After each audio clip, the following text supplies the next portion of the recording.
आपके पास 4 ऑप्शन है। प्रश्न ये है कि राहुल सांकृत्यायन किसके विषय में पूछ रहा है? कह रहा है कि राहुल सांकृत्यायन ने हिंदी का पहला कवि किसे माना है?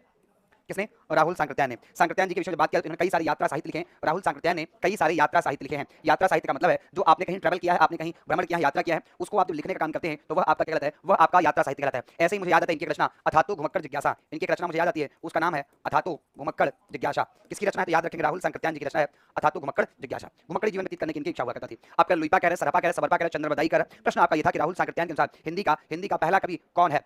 ठीक है ना? हिंदी का पहला कवि कौन आपसे पूछा गया था, लुइपा, सरपा या फिर सबरपा। तो प्रश्न का उत्तर क्या होगा? सभी लोग कमेंट करेंगे। इसका जो सही उत्तर हो जाएगा वो क्या हो जाएगा? वो सरपा हो जाएगा। क्या हो जाएगा? इस प्रश्न का सही उत्तर आपका सरपा हो जाएगा। क्या हो जाएगा? सरपा हो जाएगा। राहुल सांकृत्यायन ने सरपा को हिंदी का पहला कवि माना है। इनका साथ साथ ये भी मानना है कि सरपा का जो जीवन काल है या जो उनका एरा है वो 769 है ना, 769 ईस्वी के आसपास इनका 769 ईस्वी के आसपास इनका काल माना जाता है। अब एक बात याद थी कि सरपा कौन थे? अच्छा, चंद्रबरदाई का भी नाम आता है। चंद्रबरदाई जो है कुछ लोगों ने या किसी व्यक्ति ने, मैं नाम आप लोगों से जानना चाहता हूं, कोई व्यक्ति ऐसा भी है, जिन्होंने चंद्रबरदाई को हिंदी का पहला कवि माना है। एक साहित्यकार हमारे हैं जिन्होंने चंद्रबरदाई को हिंदी का पहला कवि माना है। आपको कमेंट करके बताना, उनका नाम बताना है जिन्होंने चंद्रबरदाई को हिंदी का पहला कवि माना है। जल्दी से सब लोग कमेंट करेंगे और मुझे बताएंगे कि वह कवि कौन है, वो कवि कौन है जिन्होंने चंद्रबरदाई को हिंदी का पहला कवि माना है।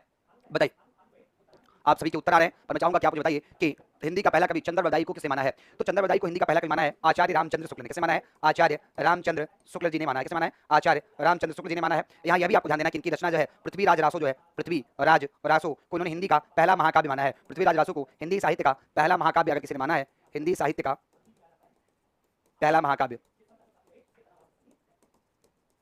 हिंदी साहित्य का पहला महाकाव्य किसे माना? पृथ्वीराज रासो को माना है चंद्रबरदाई। ठीक है, चलिए आगे बढ़ते हैं। इस प्रश्न का सही उत्तर क्या है? इस प्रश्न का सही उत्तर सरपा हो जाएगा। एक नंबर का जो प्रश्न है इसका सही उत्तर यहाँ दिए गए विकल्पों के आधार पर आपका सी हो जाएगा। ठीक है,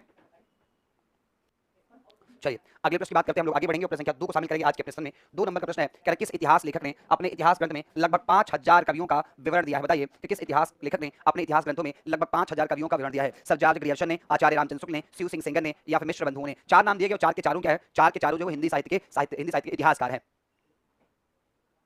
कल से कोई फॉर्म नहीं भरा जा रहा है, फॉर्म 8 तारीख से भरा जाएगा, वो भी एस्टेट का होगा। ठीक है ना, अभी और कोई टीआरई का कोई फॉर्म नहीं भरा जा रहा। अभी आप किसी प्रकार कंफ्यूजन में ना रहें। 8 तारीख से एस्टेट का फॉर्म भरा जाएगा। ठीक है, एस्टेट का फॉर्म भरा जाएगा 8 तारीख से।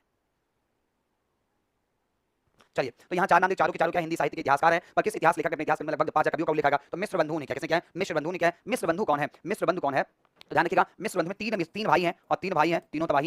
3 भाई हैं। यही मिश्र बंधुओं का नाम आपको कमेंट करना है कि मिश्र बंधु में कौन-कौन आते हैं, जरा कमेंट कर दीजिए। मुझे याद है कि पिछले शुक्रवार को, अभी एक तो कल बीता, कल वाले शुक्रवार को, इसका पिछला जो शुक्रवार था, मैंने 2 घंटे का एक सेशन लिया था, उसमें ये क्वेश्चन मैंने आपसे कराया था। और मुझे याद है कि मैंने मिश्र बंधुओं के तीनों मिश्र भाइयों के मैंने नाम भी बताए थे। तो मैं चाहूंगा कि आप तीनों मिश्र भाइयों के नाम भी कमेंट कर दीजिए। ठीक है, मिश्र बंधुओं में तीनों मिश्रा भाइयों के नाम भी आप कमेंट करके, मुझे लगता है कि प्रश्न यहाँ से बनेगा कि मिश्र बंधुओं में कौन शामिल है। चलिए, अटल ने कर दिया गणेश बिहारी मिश्र, श्याम बिहारी मिश्र और सुखदेव बिहारी मिश्र। बहुत बढ़िया, गणेश बिहारी मिश्र,